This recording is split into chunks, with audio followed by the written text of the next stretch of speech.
Hai Favoris dan teman-teman. Kami dari salah satu kelompok di kelas 10-3 sedang membuat video wawancara. Perkenalkan, nama saya Aurora Ramadina, absen 10. Nama saya Zazulia dari absen 36. Saya Maria Rizpaka, nomor absen 23. Perkenalkan, nama saya Olivia Yuri dari absen 29. Halo, aku Muhammadiyana Rohman, absen 26. Saya Trisana Ardianta, absen 34. Permisi Mas, selamat sore. Saya dari SMA Negeri 1 Jember, memiliki tugas untuk mewawancarai suatu usaha. Nah, kali ini saya akan bertanya tentang identitas dan latar belakang usaha ini. Nah, sejak kapan usaha makan ini berdiri ya? Untuk tentang berdirinya itu tahun 1984, karena untuk pertamanya itu di Pasar Tanjung, di pusatnya ada 3 cabang. Di sini cabang yang ketiga, yang kedua ada di Waikasi. Jadi untuk berdiri pertama kalinya itu 1984. Lalu apa alasannya Mas memilih usaha di bidang makanan? Ya mungkin zaman dulu tuh apa ya, maksudnya kayak perekonomian kan susah zaman dulu ya, kayak belum era orde baru. Jadi kayak ada ownernya sendiri, mungkin sebenarnya nggak ada niatan mungkin untuk jualan sampai susah. Jadi kayak jualan biasa, jualan tape gitu di pasar-pasar. Namun karena permintaan pasar yang banyak, akhirnya ya alhamdulillahnya sampai susah. Lalu apa aja jenis makanan yang diproduksi? Untuk preferensinya di sini lebih ke khasnya Jember, di sini juga tape, edamame, ya itu sih yang paling kita highlight. Tapi selain itu ada? Selain itu banyak yang produk dari luar kota juga ada. Cuma yang untuk khusus kita highlight di sini yang berbahan baku tape sama edamame. Jadi di sini tuh tape sama edamame Ya, cukup lengkap. ya, untuk yang asli maupun yang udah olahan. Lalu siapa saja target konsumen dari produk yang ada di sini? Untuk target konsumen mungkin kita nggak menentukan ya. Yang pasti untuk pelancong dari luar kota, itu pelancong dari luar kota. Terus kan di sini terkenal pendatang, banyak pendatang. Soalnya kan banyak apa ya, kampus-kampus itu, jadi banyak pendatang dari luar kota. Mungkin kalau mereka pas waktu liburan pulang kampung, pasti mereka butuh oleh-oleh dari Jember. Jadi targetnya di luar kota? Ya lebih ke orang-orang pelancong luar kota gitu. Lalu apakah usaha ini dilakukan secara individu, keluarga atau kelompok? Lebih ke keluarga dan kelompok. Jadi ini keluarganya yang ini ya? Usaha ini? Ya, jadi setiap cabang itu yang megang tuh kayak ada masing-masing. Jadi yang di pusatnya itu emang satu itu keluarga, yang di sini yang megang itu anak yang dua apa gitu. Lalu saya mau mulai tentang proses produksi. Saya mau mewawancarai tentang proses produksi. Boleh. Nah, bahan baku utama apa yang digunakan dalam produksi tape? Kalau untuk tape sendiri, ya pada umumnya yang pasti singkong itu nomor satu, terus gula sama ragi. Ada lagi itu berfermentasi. Itu bahan bakunya. Lalu dari mana bahan baku tersebut dimulai? Kalau untuk bahan baku kita dapat dari petani-petani. Cuman persisnya nanamnya di mana kita tidak tahu. Soalnya kadang acak kita nggak bisa dari bondowoso, bisa dari yang sudah langsung singkongnya. Lalu bagaimana tahapan proses pembuatan tape? Kalau untuk pembuatan tape mungkin untuk spesifiknya saya kurang ngerti ya. Soalnya itu ada bagian produksi sendiri memang orang, cuma kan nggak jobdesknya nggak di sini. Jadi kalau setahu saya ya singkong pasti harus ada singkong itu harus dikupas, dibersihin, benar-benar bersih, dikasih lagi sama gula, kita tunggu aja dalam itu sudah matang kita siap makan. Alat atau teknologi apa yang digunakan dalam proses produksi tape? Kalau untuk alat, kalau tape pada umumnya kita nggak perlu alat yang ini sih. Yang berat. Ya yang berat atau yang ribet gitu nggak. Lebih ke skill orang aja. Tapi ada ya alatnya? Ada mungkin kayak packing buat bungkus tape aja. Jadi buat tapenya itu kayak skill orang Ya skill orang sendiri. Soalnya kan singkongnya dipotong biasa, cuma dipotong biasa itu nggak ada mesin khusus gitu. Berapa lama waktu yang dibutuhkan untuk memproduksi satu kali batch produksi? Tapi sekali produksi waktunya sebenarnya nggak lama, mungkin nggak nyampe setengah hari udah bisa jadi produk. Cuma kalau tape kan nunggu jadinya lama, jadi ya nunggu yang benar-benar udah siap jual, siap makan bisa sampai ya 1 minggu kurang lebih kalau tape. Lalu bagaimana menjaga kebersihan dan keamanan makanan selama proses produksi? Kalau untuk itu yang pertama ya kita tekankan apa ya, lebih ke prioritasin ke orang yang kerja di produksi. Air bersih itu cuci singkong itu kan buat tape itu kan nggak boleh sembarangan, jadi harus cucinya tuh nggak cuma diludem, tapi pakai air gitu. Terus juga ya pekerjaannya sarung tangan lengkap gitu, mungkin lebih ke peruangan itu. Selanjutnya, saya akan menanyakan tentang aspek ekonomi dan pemasaran. Yang pertama, bagaimana cara menentukan harga jual produk tape? Kalau untuk tape sendiri lebih ke gimana kita dapat bahan baku. Kalau misalnya kita dapat bahan bakunya dari jauh ke luar kota, itu untuk harga jualnya kita tentukan dari HPP ya, yang dari biaya produksi, biaya atau juga dalam masa dalam proses produksi itu. Jadi untuk menentukan harga jualnya itu kita lihat dulu. Terus kelangkaan bahan baku itu juga termasuk. Terus, melalui saluran apa produk tape ini dirasakan? Kayak online, toko, pesanan, atau online? Kalau untuk sementara ini semuanya kita pakai untuk online, pesanan, offline, orang datang langsung untuk. Cuman untuk yang lebih seringnya, mayoritas orang lebih sering datang ke sini langsung. Lalu strategi apa yang digunakan untuk menarik minat konsumen? Kalau untuk menarik minat konsumen sebenarnya mana ya? Itu tergantung dari gimana cara usaha itu mendapatkan kepercayaan konsumen. Kalau untuk Prima Sebelumnya sendiri setahu saya, karena berdirinya sudah lama, mungkin bisa dibilang ini toko oleh pertama di Jember ya. Jadi dari dulu tuh udah punya nama, jadi untuk pemasarannya selama ini sebenarnya memperoleh pasar gitu nggak terlalu ya bukan sulit atau gimana, cuman udah ada langganan setiap tahun ada pelanggan sendiri yang minat. Lalu bagaimana cara menghadapi bersaingnya mungkin ya dari segi itu, segi pemasarannya itu, dari marketingnya. Ini kita mulai aktif di online, jadi mungkin untuk pemasaran kita lebih luas lagi. Live di sosmed, itu kita menawarkan produk kita. Itu sih salah satu. Apakah ada kendala dalam pemasaran atau distribusi produk satu? Kalau untuk tapi sendiri pasti ya ada kendala pasti, cuman gimana kita cara mengatasinya untuk kendala-kendala mungkin ya kendala ringan gitu kan. Mungkin tergantung antusias pembeli. Misal waktunya lebar, kita bisa ya, daya belinya banyak lah. Misal hari-hari aktif gitu, hari biasa dan hari bulan itu udah emang harusnya begitu lah. Lanjut ke bagian manajemen dan tenaga kerja. Berapa jumlah tenaga kerja yang terlibat dalam produksi tape? Untuk produksi tape persisnya saya kurang tahu ya. Bukan kurang tahu, cuman ada, setahu saya mungkin ada 5-6 orang untuk tape apa ya, tape saja ya. Itu baru yang lain. Bagaimana pembagian tugas antar pekerja itu? Kalau untuk pembagian tugas dari awal mereka masuk, mungkin kayak yang baru-baru, karyawan baru, dari awal mereka rekrutmen itu kita udah tekankan maksudnya untuk pembagian kerja misal di tape gitu, bagian nyari bahan baku ada sendiri, misal 2 orang gitu, terus bagian motong-motong, bagian cuci, bagian finishing itu udah mungkin untuk pembagian lebih simpel gitu, kalau masuk. Apa kendala yang mesti dihadapi dalam mengatur produksi atau karyawan? Kalau untuk kendala lebih ke ego masing-masing. Biasanya kan tidak mungkin ya satu perusahaan atau satu usaha itu yang punya banyak karyawan itu pemikirannya satu paham. Gitu. Mungkin kadang ada selisih, dan akhirnya mempengaruhi kinerja, akhirnya produksi kurang maksimal. Terus kesehatan karyawan juga mempengaruhi. Terus dari alam juga pelaksanaan bahan baku itu mempengaruhi. Ini yang terakhir, apakah ada pelatihan bagi bocor untuk meningkatkan kualitas produksi tape? Pasti kita setiap beberapa waktu ada, ya bukan beberapa waktu, sebenarnya bukan pelatihan, cuma kayak lebih ke meningkatkan apa yang sudah jadi itu, gimana caranya produk itu bisa lebih unggul dari sebelumnya gitu. Jadi kayak misal dari packagingnya yang kurang menarik, kita ubah ke yang bagus lah, seenggaknya visualnya itu kita menarik pembeli. Jadi ya Mas, ada tanya-tanya tentang di Madura ini tentang inovasi dan keberlanjutan.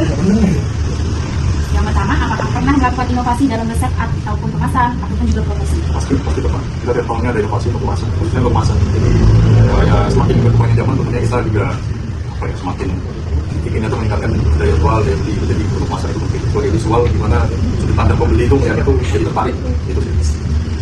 Dan bagaimana upaya untuk menjaga kualitas produk agar tetap konsisten? Untuk menjaga kualitas produk tentunya dari para pekerjanya sendiri. Kita motivasi gimana merawat produk itu sendiri. Misal ya bukan hanya dari produk kita sendiri, produk dari supplier kita cek per produk. Jadi kita setiap hari itu masuk pagi ada namanya rak, hari itu ada bersihin rak sekalian bersihin produk. Jadi kita cek expired masih lama atau enggak. Terus kalau mereka kita tarik, kita lihat ada apa yang mengganggu, misal jamur gitu, bahkan yang jangka pendek, lebih ke pekerjaannya sendiri. Jadi benar-benar menjaga bagian itu. Selanjutnya, apakah usaha ini memiliki dampak terhadap lingkungan sekitar seperti limbah, bahan alami atau transportasi? Kalau untuk highlight produknya kan tape ya, tape sama ada bagian produk. Soalnya kita kan ada produk namanya frying, jadi kayak mie goreng pakai vakum frying namanya mesin. Terus itu kan penggorengannya tuh kan nggak seperti itu, kulitnya tuh harus dikupas. Ya memang banyak ratusan gitu. Jadi kulitnya tuh udah kita buat gitu aja. Itu bisa bermanfaat, itu bagus buat orang-orang. Jadi benar-benar bermanfaat. Ya, semuanya bisa. Selanjutnya, apa rencana pengembangan usaha di masa depan? Untuk pengembangannya ya kayak yang udah saya sampaikan, jadi dari segi marketing sama pemasaran kita akan memperluas itu penjualan bukan hanya di offline atau bisa di umpan, mungkin itu udah ada rencana. Sedikit-sedikit itu pemasaran online, gimana caranya tuh orang luar kota, luar provinsi, bahkan luar Jawa itu taruh aja. Terus syukur-syukur nanti bisa kapan di luar kota. Nah, terus apa pesan khasnya bagi orang yang ingin memulai usaha makanan di sampai Ya, kalau untuk saya pribadi ya, mungkin pesannya beda sama ownernya ya. Karena saya bukan owner, cuma untuk mungkin umumnya ya orang yang berusaha yang pasti jangan takut gagal. Terus ya banyak orang yang bilang jangan takut gagal. Terus ya, pentingnya mencoba apapun resikonya, apapun hasilnya, sekecil apapun kalau kita mencoba buka usaha gitu, ya kita berusaha. Ya intinya tetap berusaha, jangan takut gagal. Nah, bagaimana harapan Masnya itu terhadap perkembangan industri makanan di daerah ini? Ya, tentunya harapannya ya semuanya kompak gitu ya, dalam artian itu semua UMKM itu ini kompak. Jadi tujuannya kan satu, kita ya selain kita jualan melalui usaha, kita juga memperkenalkan makanan khas Jember, orang-orang luar kota, jadi ya pada umumnya daerah-daerah lain. Jadi harapannya itu semua UMKM kompak, gitu, yang ada perselisihan antara persaingan gitu, misalnya ya kompak di dalam tujuan memperkenalkan produk-produk Jember gitu. Jadi gitu. Masih Mas berjawabannya, maaf kalau ada salah. Tapi Kak, sejak kapan Kakak menjalankan usaha distribusi makanan ini? 2016. Kemudian produk apa saja yang didistribusikan? Kalau saya sih sebagai penyalur tape, Apus Karmadi. Ya. Lalu dari mana Kakak mendapatkan barang-barang tersebut? Dari pengecer dari ada yang buat juga dari mayang. Ya. Kemudian kepada siapa produk-produk tersebut disalurkan? Ke pusat pengelola seperti toko Primadona dan jalan Gajah Mada itu. Ya. Metodenya bagaimana kakak menjaga kualitas makanan selama distribusi? Yaitu dengan menjaga tempat distribusi menggunakan tempat bersih, terus juga mengecek bahan yang mau disalurkan ke tempat pengelola. Kemudian apakah teknologi berperan dalam kegiatan distribusi? Sangat berperan sih, soalnya kalau nggak ada teknologi, ya betul. Nah, lalu yang terakhir, menurut kakak apa peran distributor dalam perekonomian masyarakat? Kalau nggak ada yang jual, gimana perekonomian mau maju gitu kan? Iya, benar. Udah matiin aku. Selamat sore, saya dari sebelumnya kita sama kakak. Iya. Pertama, apa jenis makanan yang paling sering kakak konsumsi setiap hari? Biasanya kalau di sini sih seringnya itu konsumsi ekonomi goreng. Kenapa memilih makanan tersebut? Karena kandungan gizinya itu banyak, beragam, kita juga praktis juga buat Biasanya membeli makanan tersebut. biasanya di toko oleh-oleh. Ya. Apa yang menjadi keunggulan utama? Karena yang pertama itu dari rasa itu enak gurih. Terus yang kedua gizi tadi, yang ketiga harganya terjangkau. Apakah kakak sering menggunakan nasi saji atau bermanfaat? Kalau lebih seringnya ada Bagaimana pengaruh harga terhadap perusahaan kakak tadi? sangat berpengaruh karena biasanya ada harga ada kualitas. Jadi kadang tuh kita lihat dulu dari kualitasnya terus juga dari harganya. Apakah promosi atau iklan mempengaruhi pilihan kakak tadi? Sangat berpengaruh karena kan peran promosi itu berdampak pada orang-orang yang lihat kan, apalagi promosinya sangat sensitif dengan video atau foto-foto yang sangat menggoda selera. Seberapa penting faktor kebersihan dan keamanan sama seperti bagaimana? Sangat penting karena kan nantinya kita yang akan makan, jadi kita harus tahu kebersihan dari kemasan yang akan kita beli. Kakak sering mempertimbangkan nilai gizi? Iya, Dari mana biasanya kakak memperoleh informasi tentang produk makanan ini? biasanya untuk informasi gizinya kan ya itu ada di kemasannya di bagian belakangnya ada tulisannya. Bagaimana pandangan kakak terhadap produk makanan lokal dibandingkan produk lokal di pertumbuhan? Lebih ke produk lokal karena kan produksi dari kita sendiri, jadi kita juga harus merasakan apa yang kita produksi. Apakah kakak pernah mengalami ketidakpuasan terhadap produk makanan? Kadang-kadang ya dilihat dulu dari produknya apa, kemudian kemasannya, kualitasnya juga dan fungsinya. Seberapa sering kakak mencoba produk makanan? Kalau sering kan kita pengen jadi apa sih yang belum barangkali kalian Terakhir kak, apa harapan kakak terhadap produsen atau terakhir kak, apa harapan kakak terhadap produsen atau penjual makanan ada di masyarakat?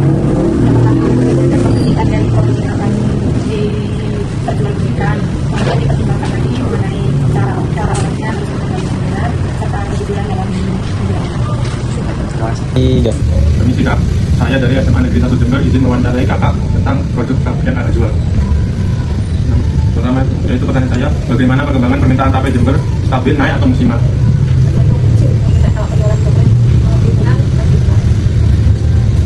Yang kedua yaitu karakteristik tape seperti apa yang paling disukai pembeli, manis, lembut, atau tingkat alkohol? Ambil yang manis, tapi terlalu selera juga. Tapi yang biasanya kita cenderung ke Yang manis ya. Yang ketiga yaitu faktor apa yang paling mempengaruhi daya jual tape seperti masa simpan, kemasan, atau rasa? rasa. Orang sudah biasanya sudah pernah beli, jadi mereka lebih lagi. Lebih kerasa ya. Yang selanjutnya, jenis olahan edamame apa yang paling cepat laku? Yang seperti rebus, frozen, ya, atau snack? Pada dasarnya orangnya ada yang goreng, ada yang frozen, ada juga edamame, ada coklat, edamame. Semuanya sama-sama laris. Tapi kebanyakan berjalan utama di sini kalau nggak goreng ya apa? Kalau nggak goreng dan frozen. Mengapa pelanggan memilih edamame Jember dibanding daerah? Kayaknya karena kita termasuk penghasil edamame ya. Terkenalnya penghasil edamame, jadi orang percaya kalau edamame dari sini itu kualitasnya. Apa yang membuat tape dan edamame sama-sama menarik sebagai produk khas Jember? Karena ya tapi termasuk salah satu produk yang diadakan di sini. Jadi dulu kan namanya tape di kawasan Jember, Bondowoso itu biasanya tape sama yang mereka kalau ke Jember ya ingatnya ya kalau nggak tape ya. Terkenalnya. Iya. Seberapa besar kontribusi tape dan edamame terhadap omset? Apakah termasuk cash move? Sasaran pengunjung utama itu tua itu kalau tape. Apakah kualitas pasca panen edamame misal saat di cleansing bukan mengaruhi kelancaran penjualan? Mereka punya ada stoknya apa, karena mereka sudah butuh dan beli ya. Kalau yang beli ya punya. Kendala apa yang paling sering muncul saat menjual atau mengirim tape Jember ke luar daerah? Misalnya untuk daerah-daerah yang ada kantor ekspedisi yang bisa kirim sehari, itu yang kendala. Masih kita terjangkau oleh ekspedisi yang kirimnya sehari. Soalnya kan kalau sampai tempat tertutup, dalam jangka waktu yang lama, saya itu cepat sampai. Jadi kalau misalnya 3 hari kan terus bahaya, bisa berakhir. Promosi atau branding seperti apa yang paling membantu meningkatkan penjualan tape dan ikan mas? Pertama sih dari mulut ke mulut ya, jadi kalau customer kesini terus masukkan ke saudaranya, orangnya, terus saya suka produk ini, jadi misalnya mereka membeli lagi dia sama, biasanya seperti itu. Kita juga ada IG, juga ada website untuk mempromosikan produk-produk yang khas. Jadi dari orang-orang juga. Itu yang utama